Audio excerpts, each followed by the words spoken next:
নমস্কার, আমি সুদীপ্তা। এভি নিউজে আপনাদের সকলকে স্বাগত। প্রথমেই চোখ রাখবো নিউজ হেডলাইন্সে।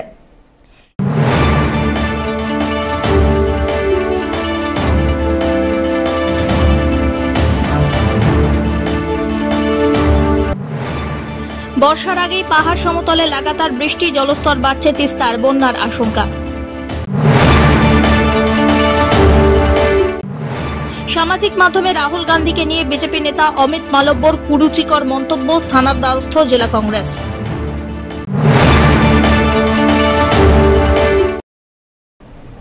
এবার আসছে বিস্তারিত সংবাদে। বর্ষা আসার আগেই পাহাড় এবং সমতলে লাগাতার বৃষ্টি, জলপাইগুড়িতে জলস্তর বাড়ছে তিস্তার। ইতিমধ্যেই তিস্তার বিবেকানন্দ পল্লী এলাকায় রেইন কাটে ক্ষতিগ্রস্ত বাঁধের একাধিক জায়গা। উদ্বিগ্ন তিস্তা পাড়ের বাসিন্দারা, পদক্ষেপের আশ্বাস সেচ দপ্তরের।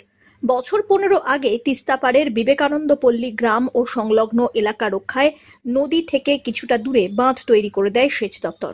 গত 2 বছর ধরে সিকিম পাহাড় থেকে সমতলে নেমে আগ্রাসী হয়ে উঠেছে তিস্তা। এই বছর বর্ষা শুরুর আগেই তিস্তার ভাবগতি দেখে উদ্বিগ্ন নদীর পাড়ের বাসিন্দারা। ইতিমধ্যেই বাঁধের বেশ কিছু জায়গায় রেইন কাটে ক্ষতিগ্রস্ত হয়েছে একাধিক এলাকা। ভরা বর্ষায় নদী উত্তাল হয়ে উঠলে বাঁধ রক্ষা অসম্ভব হয়ে দাঁড়াবে বলে মনে করছেন বাসিন্দারা। তাদের অভিযোগ, এই রাস্তায় নিয়মিত ট্রাক্টর চলে, তিস্তা থেকে বালি চুরি করে নিয়ে যায় পাচারকারীরা। তাদেরই ট্রাক্টরের চাপে দুর্বল হয়ে পড়ছে বাঁধ। বাঁধের এই অবস্থায় উদ্বেগ প্রকাশ করেছেন স্থানীয় পঞ্চায়েত সদস্যা জয়া সরকার বিশ্বাস। জানান, এর আগে শহরের জল প্রকল্পের পাইপলাইন বসানোর সময় বাঁধের একটি অংশ ক্ষতিগ্রস্ত হয়। সেই সময় মেরামতির কথাও বলা হয়েছিল, কিন্তু কোনো পদক্ষেপ নেওয়া হয়নি। আমাদের আশঙ্কা এই বাঁধ নিয়ে, সেটা হচ্ছে বাঁধের উপর দেয়া ট্রাক্টর চলে, এমনিতে বৃষ্টির এসে আরো তো ভেঙে যাচ্ছে, ট্রাক্টর চলে আরো অসুবিধা, নদীর থেকে বালি কাটার ফলে এই গ্রামও ভেঙে যেতে পারে, বাঁধ তো ড্যামেজ হবেই এবং প্রচুর চাষের জমি আছে নষ্ট হবে এবং প্রচুর লোক আছে ঘর বাড়ি নিয়ে বসবাস করতেছে, এদেরও ক্ষয়ক্ষতি হবে এবং আগামী দিনে দেখা যাচ্ছে যা জলপাইগুড়ি শহরেও অ্যাটাক করতে পারে। এরকম অবস্থা। এটা কি কয়দিনের বৃষ্টিতে? হ্যাঁ, কয়দিনের বৃষ্টিতে হয়েছে, আবার পাশাপাশি ট্রাক্টর ডাক দিচ্ছেন, ট্রাক্টরে গেছে। এটা কি সেচ দপ্তর বা পঞ্চায়েতকে জানিয়েছেন আপনারা? না, আমরা এখনো জানাই নাই। আর তো জানেন, পঞ্চায়েত তো দেখে মাঝে মাঝে আসে, দেখে যায়, পাড়ায় ঘুরে যায়। আপনারা কি চাইছেন? দ্রুত কি চাইছেন? দ্রুত আমরা এই বাঁধটাকে মেরামত করতে চাইছি, যেন আমরা ভালোভাবে বসবাস করতে পারি। আমরা আশঙ্কা করছি যে নদীতে জল হবে, এদিকে বাঁধ ভাঙা, এদিকে ট্রাক্টরে কি করে প্রতিদিন বালি কাটতেছে, ওর জন্য আমরা সমস্যায় পড়তে পারি। এখানে কি এই বৃষ্টিতেই কেটে গেল বাচ্চারা অনেকটা অংশ? না, এদিকে ট্রাক্টর চলাকালীনও কাটছে, বৃষ্টিতেও কাটছে। বৃষ্টিতে এটা রেইন কাট বলা হয়। এর ফলে কি ভাবছেন যে বাচ্চা যে কোনো সময় ভয়ানক একটা পরিস্থিতি তৈরি হতে পারে? হ্যাঁ, কতগুলো গ্রাম ভাসতে পারে, কত মানুষের বিপন্ন হতে পারে? অনেক মানুষ। এখানে তো যেমন আমাদের এই বাঁধটা ভেঙে গেলে জলপাইগুড়ি শহরটাও কিন্তু জলাশয়ে ভরে যাবে, জলে ভরে যাবে। মানে বিপদের মুখে শহরও পড়বে। হ্যাঁ, শুধু বিবেকানন্দ পল্লী গ্রাম না, শহরও পড়বে। হ্যাঁ, বাঁধের পরিস্থিতি খুবই খারাপ। তো আমরা একটু আশঙ্কাই আছি, যেহেতু বর্ষা প্রায় প্রাক্কাল, মানে শুরুই সম্ভবত, এরকম পরিস্থিতিতে বাঁধটা কি একদম নদীর পাশে? আছে। হ্যাঁ হ্যাঁ, নদীর পাশে। জল বাড়লে তো অবশ্যই ক্ষতি হবে, তো একটু আশঙ্কাই আছি। জল বাড়লে এদিকে চলে আসতে পারে? হ্যাঁ, আসতে পারে, যেহেতু বাঁধ ভাঙা অবস্থায় পড়ে আছে, আসতেই পারে। বাঁধটা একদম মাটির দেখলাম। হ্যাঁ, মানে যে কোনো মুহূর্তে ভেঙে যেতে পারে। আচ্ছা, তার মধ্যে এই যে গর্তগুলো, এগুলো কি চাচ্ছেন বলুন তো?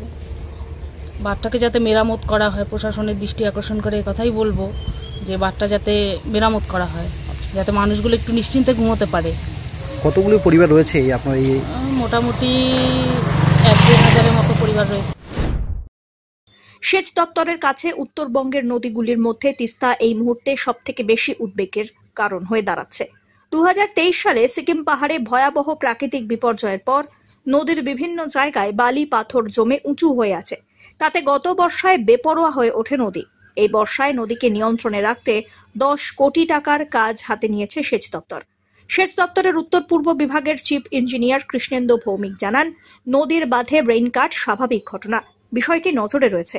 পুরোপুরি বর্ষা নামার আগেই মেরামতির কাজ শেষ করে ফেলা হবে।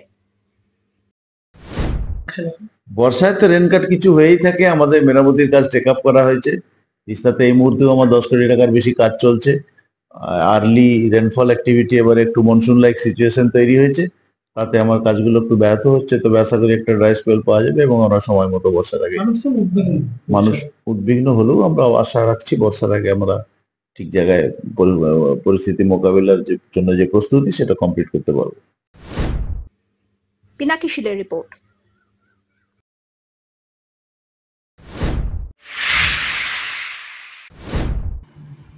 হাতির হানায় দুজনের মৃত্যুর ঘটনা ঘটল রাজগঞ্জের টাকিমারি এলাকায়।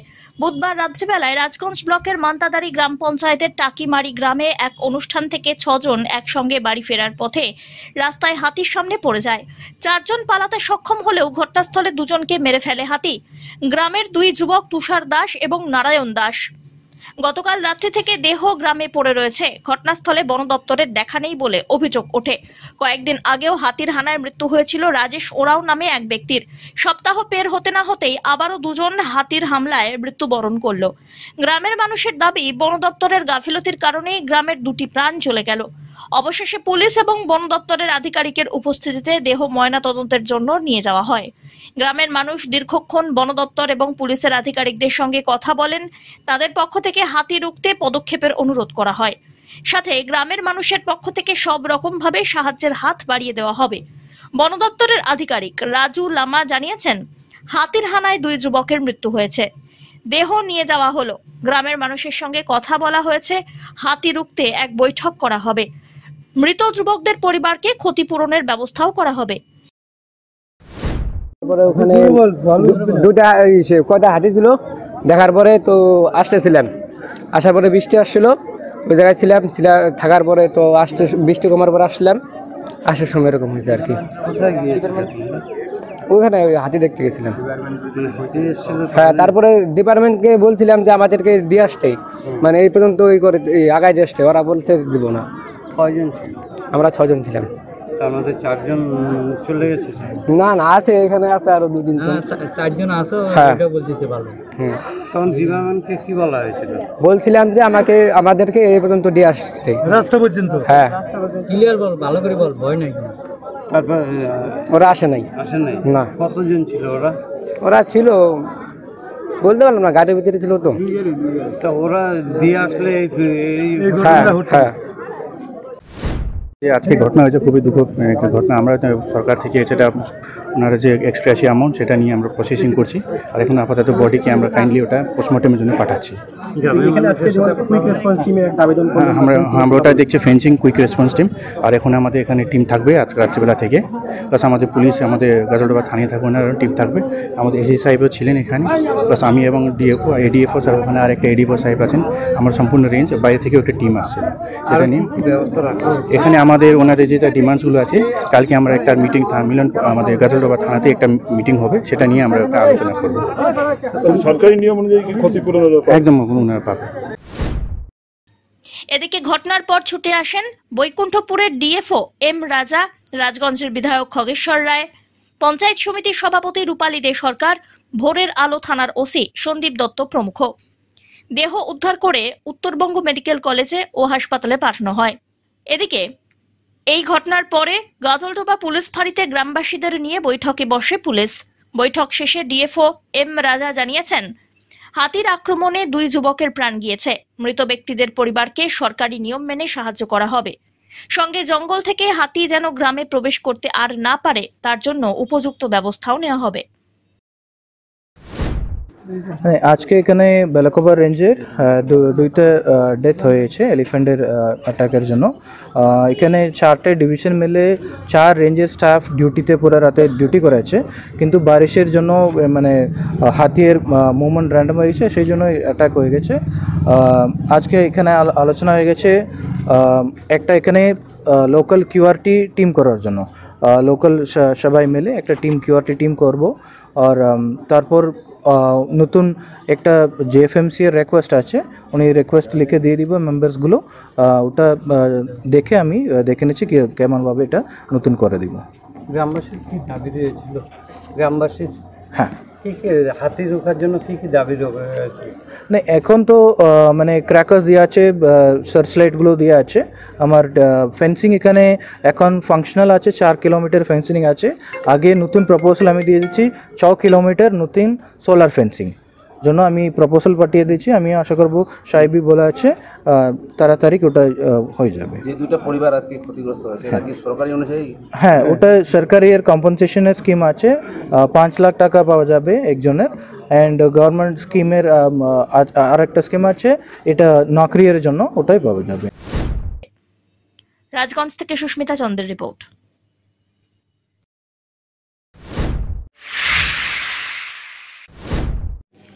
এক্স হ্যান্ডেল এবং সামাজিক মাধ্যমে জাতীয় কংগ্রেস নেতা রাহুল গান্ধীকে নিয়ে বিজেপি নেতা তথা দলের আইটি সেলের প্রধান অমিত মালব্য কুরুচিকর মন্তব্য করেছেন। এই অভিযোগ তুলে বুধবার জলপাইগুড়ির কোতোয়ালি থানার দ্বারস্থ হল জেলা কংগ্রেস। এদিন সন্ধ্যাবেলায় কংগ্রেসের নেতা কর্মীরা অমিত মালব্যর বিরুদ্ধে পদক্ষেপ গ্রহণের আর্জি জানিয়ে কোতোয়ালি থানায় একটি অভিযোগপত্র দায়ের করেন। এই বিষয়ে জেলা কংগ্রেস সভাপতি পিনাকি সেনগুপ্ত বলেন, পেহেলগাঁওয়ের ঘটনার পর কখনোই কেন্দ্রীয় সরকারকে সরাসরি আক্রমণ করা হয়নি, কিন্তু অমিত মালব্য যেভাবে রাহুল গান্ধীর বিরুদ্ধে মন্তব্য করে চলেছেন তা অত্যন্ত নিন্দনীয়। তা নিয়ে যথাযথ পদক্ষেপের আর্জি জানিয়ে থানায় লিখিত অভিযোগ দায়ের হল। সারা ভারতবর্ষ জুড়েই থানায় দলের তরফ থেকে এই অভিযোগ জানানো হচ্ছে বলে জানান তিনি। দেখুন, পহেলগাঁওর ঘটনাটা পরের থেকে, যখন বিদেশি রাষ্ট্রের মদতপুষ্ট জঙ্গিরা ভারতবর্ষে এসে আমাদের দেশের নাগরিকদের হত্যা করে বা আমাদের নিরাপত্তা রক্ষী যারা অফিসার, বিএসএফ বা মিলিটারি আর্মি অফিসারদের হত্যা করে চলে যায়, সেই সময় থেকে জাতীয় কংগ্রেস দল দেশের স্বার্থকে কিন্তু বড় করে দেখে কখনো কোনো অবস্থায় বর্তমান যে সরকার তার বিরুদ্ধে কোনো প্রশ্ন এখনো পর্যন্ত তোলেনি, কিন্তু প্রশ্ন তোলার মতন প্রচুর অবকাশ ছিল। এইরকম একটা পরিস্থিতিতে যখন আমরা দেশের স্বার্থটাকে বড় করে দেখছি, সেই সময় আমাদের নেতা, জননেতা এবং বিরোধী দল নেতা, যিনি একটা সাংবিধানিক পদে আছেন, রাহুলজির বিরুদ্ধে এই বিজেপির নেতা অমিত মালব্য খুব কুৎসিতভাবে নিজের এক্স হ্যান্ডেলে এবং ফেসবুকে নানা রকম কথা লিখে যাচ্ছেন। ওই দেশের সেনানায়কের সাথে ছবি মিলিয়ে ছবি পোস্ট হচ্ছে, পাকিস্তানপন্থী বলে উল্লেখ করা হচ্ছে, পাকিস্তানের সমর্থনে কথা বলা হচ্ছে না হচ্ছে, এরকম কথা বলে উল্লেখ করে উনি পরিবেশ বা পরিস্থিতিটাকে একদম খারাপ করে দেওয়ার একটা চেষ্টা করছেন। আমরা এখনো পর্যন্ত সঠিকভাবে কোনো প্রশ্ন করছি না, কিন্তু এই প্রশ্নটা কিন্তু অত্যন্ত স্বাভাবিক। যে সমস্ত জিনিসগুলি যে হলো তার রুটটা কোথায়, কেন বারবার জঙ্গিরা এই বিজেপির আমলেই এসে আমাদের দেশের মানুষকে হত্যা করে যাচ্ছে।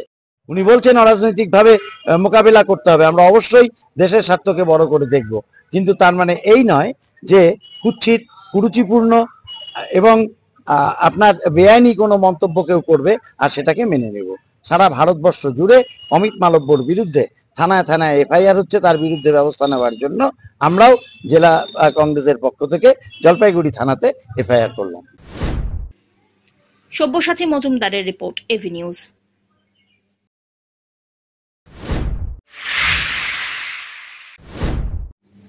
তিন জেলার পুরসভার হাউস ফর অল প্রকল্পের কাজের সঙ্গে যুক্ত প্রকল্প বন্ধুদের নিয়ে এদিন বিশেষ প্রশিক্ষণ শিবির অনুষ্ঠিত হয়ে গেল। বৃহস্পতিবার জলপাইগুড়ি পুরসভার প্রয়াস হল ঘরে জলপাইগুড়ি, আলিপুরদুয়ার এবং কোচবিহার জেলার সব পুরসভার প্রকল্প বন্ধুরা এই প্রশিক্ষণ শিবিরে উপস্থিত ছিলেন। রাজ্য সরকারের তরফ থেকে সুডার প্রতিনিধিরা হাতে কলমে প্রশিক্ষণ দেন। মূলত হাউস ফর অল প্রকল্পের কাজকে দ্রুততার সঙ্গে এগিয়ে নিয়ে যাওয়ার বার্তা দেওয়া হয়েছে। পাশাপাশি প্রকল্প বাস্তবায়ন করতে সরকারি নির্দেশিকার গুরুত্ব দেওয়া হয়। সব সরকারি নির্দেশিকা মেনেই হাউস ফর অল প্রকল্পের কাজ এগিয়ে নিয়ে যেতে হবে। বিভিন্ন ধাপের টাকা পাওয়া মাত্রই নির্দিষ্ট সময়ের মধ্যে ঘরের কাজ করতে হবে। ঘর তৈরির টাকা পেয়েও এখনো যে সকল উপভোক্তা হাউস ফর অল প্রকল্পের জন্য ঘর তৈরি করেননি, তাদের উদ্দেশ্যে এদিন প্রশিক্ষণ থেকে কড়া দাওয়াই দেওয়া হলো।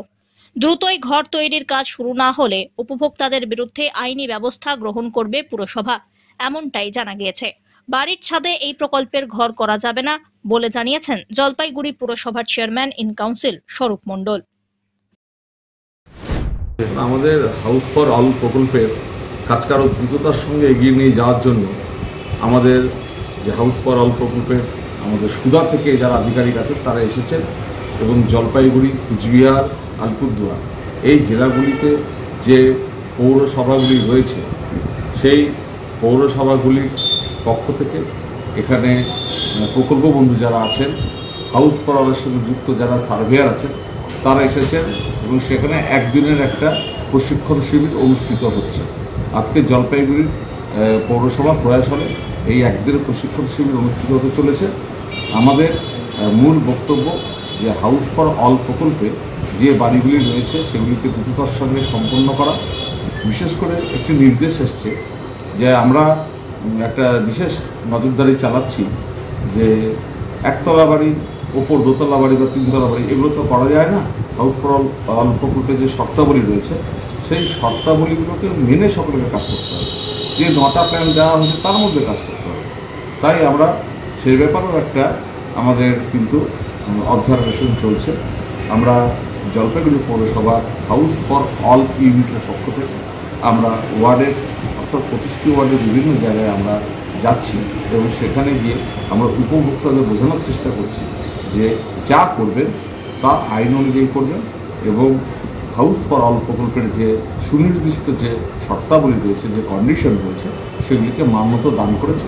এখন অবধি কতজনকে পেয়েছেন এরকম বাড়ির উপরে? সেটা খুব কম। ধরুন যারা এরকম আছে সমস্যা যে যারা হয়তো আপনার টাকা পেয়েছে কিন্তু ঘর শুরু করেননি, তাদেরকে আমরা আবেদন করছি যে যে হ্যাঁ আপনারা আসুন, আপনারা আমাদের সঙ্গে সহযোগিতা করুন, আপনাদের কোনো অসুবিধা হলে আপনারা পৌর কর্তৃপক্ষকে বলুন। সেক্ষেত্রে আমরা দেখছি যে যাদের টাকা পাওয়ার পরেও যে সমস্ত উপভোক্তাগণ যারা এখনও ঘর শুরু করছেন না তাদেরকে আমরা নোটিশ করেছি এবং নোটিশ করার পর এমনও আছেন অনেক উপভোক্তা যারা শুরু করেছেন বাড়ির কাজ। আমরা সব জায়গাটাতেই সহানুভূতির সঙ্গে বিচার করে কাজ করার চেষ্টা করছি। ধীমান রায়ের রিপোর্ট, এভি নিউজ।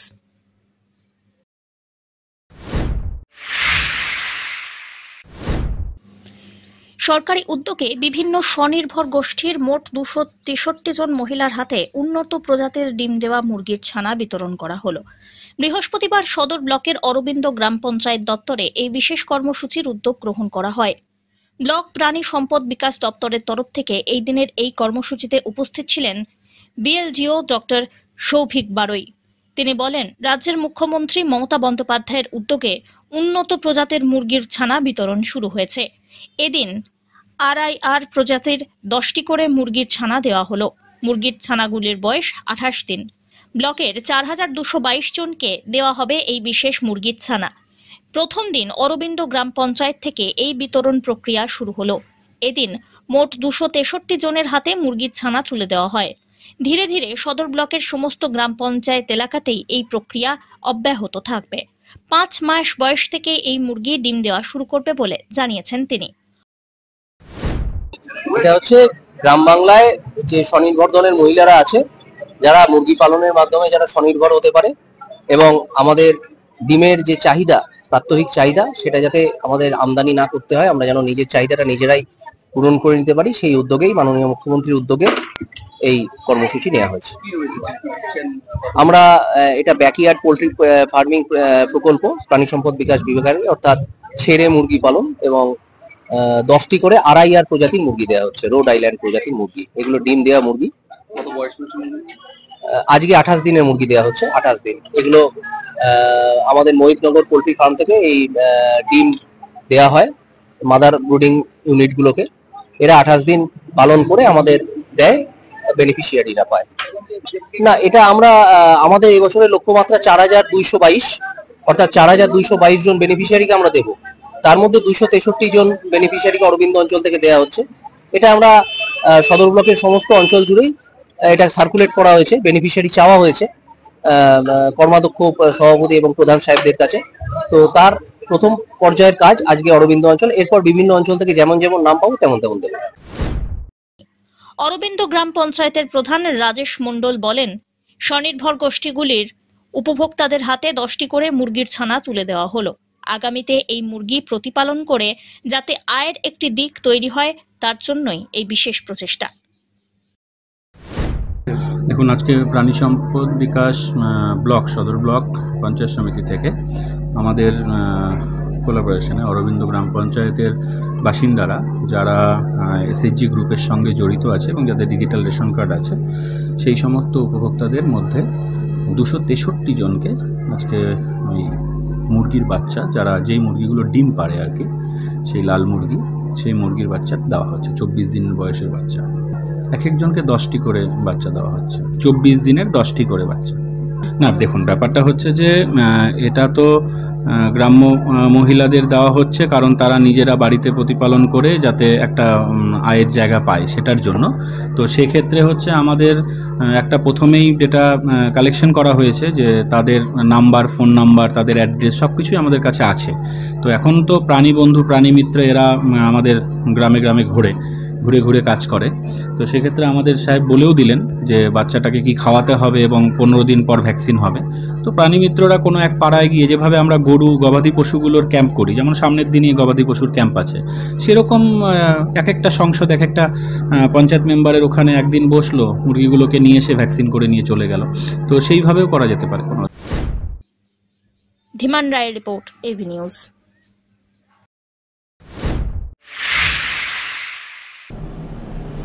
নিয়ে নিচ্ছে ছোট্ট একটি বিরতি, ফিরে আসছি বিরতির পর, সঙ্গে থাকুন।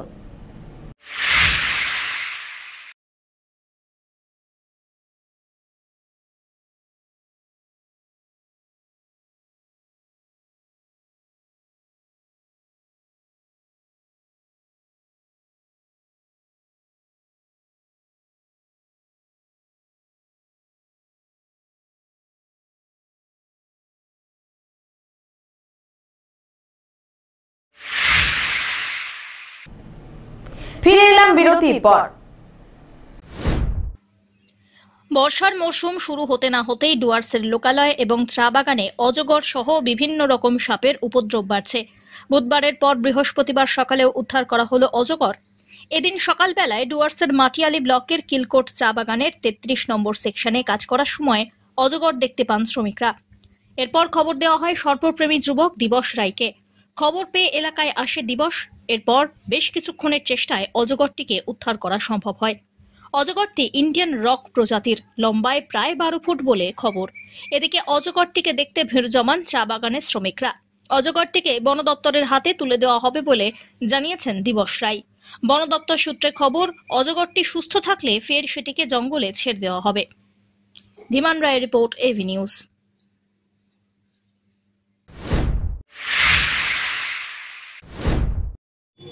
প্রশিক্ষণ ছাড়াই সাপ ধরতে গিয়ে বিপদের সম্মুখীন। ডিমে হাত পড়তেই ছোবল দিয়ে বসলো মা সাপ। আর সেই অবস্থায় সাপ ধরে সাপ ও ডিম সহ হাসপাতালে হাজির যুবক। এই ঘটনায় ব্যাপক চাঞ্চল্য ছড়ায় জলপাইগুড়ির জহুরির কাঁঠালডাঙ্গি এলাকায়। বর্তমানে জলপাইগুড়ি মেডিকেল কলেজে চিকিৎসাধীন ওই যুবক। তবে চিকিৎসায় আপাতত বিপদমুক্ত সে, এমনটাই জানা গিয়েছে। আমি আমাদের স্ট্যান্ডে ছিলাম, সে সময় হাসপাতাল কর্তৃপক্ষ থেকে আমাকে খবর দেওয়া হয়। আমি গেলাম, যে দেখলাম যে যে পেশেন্ট যাকে বাইট করেছে সে নিজে হাতে এটাকে রেস্কিউ করে নিয়ে আসছে এবং সাথে কতগুলো ডিমও নিয়ে আসছে। হাসপাতাল কর্তৃপক্ষ আমার হাতে তুলে দেয়, আমি রেখে দিই এবং বিশুদ্ধাকে খবর দেওয়া হয়। বিশুদ্ধা এসে এটা উদ্ধার করে। না, সাপটা আমি ধরিনি, কারণ সাপটা হচ্ছে আমাদের যে কাঁঠালডাঙ্গি বলে একটা গ্রাম আছে, কাঁঠালডাঙ্গিটা হচ্ছে জহরির পরে কাঁঠালডাঙ্গি গ্রামের একজন গণেশ বিশ্বাস নামে একটা ছেলে, বছর 40-এ, ওই ছেলেটি সাপটাকে রেস্কিউ করতে যায় আর কি। অভিজ্ঞতা নাই, ট্রেনিং নাই সেই রকম। তো সেই জায়গায় করতে গিয়ে সেখানে ডিম দেখে, তো ডিমগুলো যখন উঠায় তখন সাপটা ছোবল মারে ওর হাতে। হ্যাঁ, তো এগুলো হচ্ছে প্রশিক্ষণ ছাড়া এইভাবে তো করাটা উচিত না, যার ফলে আজকেও স্নেক বাইটটা হয়েছে। তবে রুগী এই মুহূর্তে 2 ঘন্টা হয়ে গেছে, রুগী সুস্থ আছে। নাম হচ্ছে গণেশ বিশ্বাস, আর কাঁঠালডাঙ্গি হচ্ছে ওর বাড়ি। প্রত্যেককে বলবো যে সাপ ধরাটা বা সাপ রেস্কিউ, উদ্ধার করা, ধরা বলবো না, উদ্ধার করা প্রত্যেকের ন্যূনতম যদি প্রশিক্ষণ না থাকে তাদের এই কাজটা করতে যাওয়া উচিত নয়, তাতে জীবনহানি ঘটতে পারে। পিনাকি শিলের রিপোর্ট।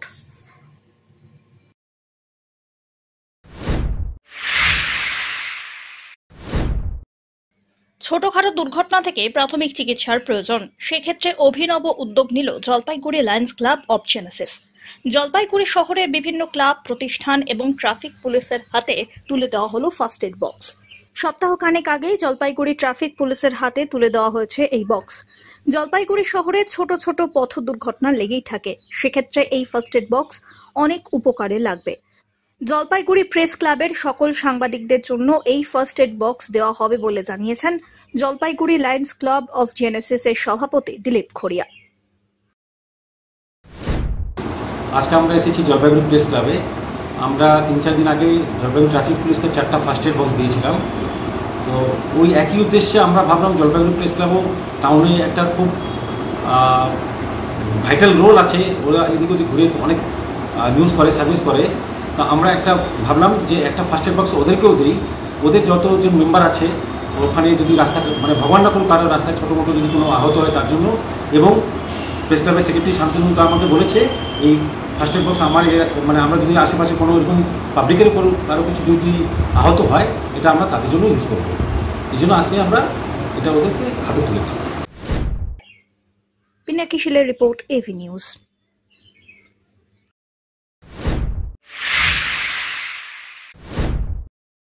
জলপাইগুড়ি জেলা ক্রীড়া সংস্থা পরিচালিত সুপার ডিভিশন ফুটবল লিগ শুরু হয়েছে 6 মে থেকে। এফইউসি বনাম জেওয়াইসিসি ক্লাবের খেলা হয়ে গেল। টান টান উত্তেজনার মধ্য দিয়ে প্রথম হাফ টাইমে গোল শূন্য করে শেষ হয়। দ্বিতীয় হাফ টাইমে প্রথম গোল করে এফইউসিসি। সেই গোলকে কেন্দ্র করে সাময়িক উত্তেজনা ছিল খেলায়। খেলা নির্ধারিত সময় শেষ হওয়ার আগে আরও 2টি গোল করে এফইউসি। এফইউসির হয়ে প্রথম গোল করে রাহুল রয়, দ্বিতীয় গোল করে পিন্টু দাস এবং তৃতীয় গোল সুশান্ত দাসের। খেলার ফলাফলে জয়ী হয় এফইউসি। খেলার ম্যান অব দ্য ম্যাচ হলো রাহুল রায়। এই লিগে জলপাইগুড়ি রেফারি অ্যাসোসিয়েশনের সদর ইউনিটের পক্ষ থেকে ম্যান অব দ্য ম্যাচের ট্রফিটি দেওয়া হয়। পিনাকি শিলের রিপোর্ট।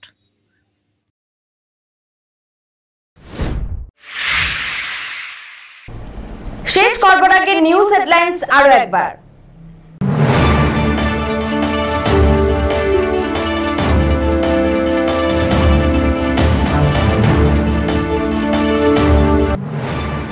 বর্ষার আগেই পাহাড় সমতলে লাগাতার বৃষ্টি, জলস্তর বাড়ছে, তিস্তার বন্যার আশঙ্কা।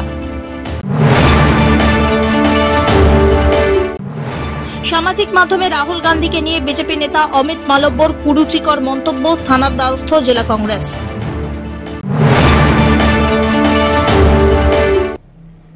এখনকার মতন এভি নিউজ এ পর্যন্তই। পরবর্তীতে আসছি আরো সংবাদ নিয়ে। দেখতে থাকুন আমার ভিশন। নমস্কার।